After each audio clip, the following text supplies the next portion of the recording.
कुंभ 2025 अनुमान लगाया गया कि श्रद्धालुओं का आंकड़ा 40 करोड़ तक हो सकता है, लेकिन असल में अब तक इससे भी ज्यादा लोग संगम में डुबकी लगा चुके हैं।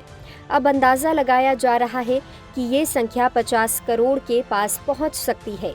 इसी वजह से न केवल प्रयागराज आस्था का संगम बना, बल्कि लोगों को ट्रैफिक की भी बड़ी परेशानी उठानी पड़ी।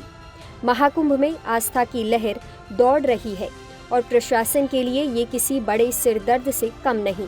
बसंत पंचमी के स्नान के बाद से अचानक से ही मेला क्षेत्र में भीड़ उमड़ पड़ी, जिसके बाद प्रशासन को इमरजेंसी प्लान तैयार करना पड़ा।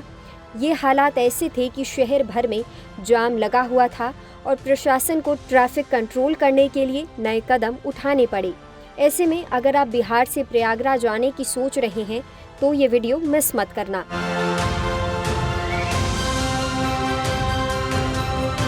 अगर आप बिहार या पश्चिम बंगाल से अपनी निजी गाड़ी से आ रहे हैं तो जान लीजिए कि अब प्रशासन ने मेला क्षेत्र में सभी तरह की गाड़ियों की एंट्री बंद कर दी है।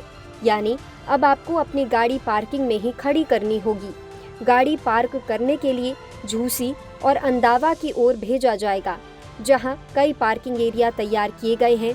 झूसी में चीनी मिल पार्किंग, समय माई पार्किंग और दूसरी जगहों पर आपकी गाड़ी खड़ी की जाएगी।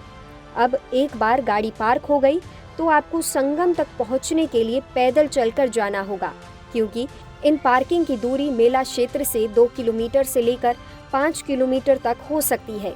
यानी अगर आप सोच रहे हैं कि कुंभ में आपकी गाड़ी आपको संगम तक ले जाएगी, तो ऐसा नहीं होने वाला।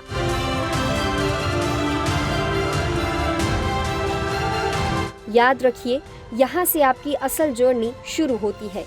ये पूरा सफर पैदल पार करना होगा। मेला क्षेत्र की पार्किंग से संगम तक पहुंचने के लिए आपको पैदल चलना होगा।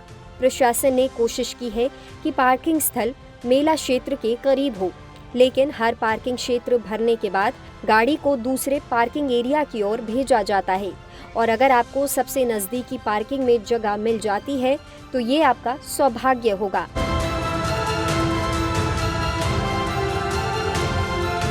ये भी जान लीजिए कि मेला क्षेत्र में कुल 135 पार्किंग स्थल बनाए गए हैं।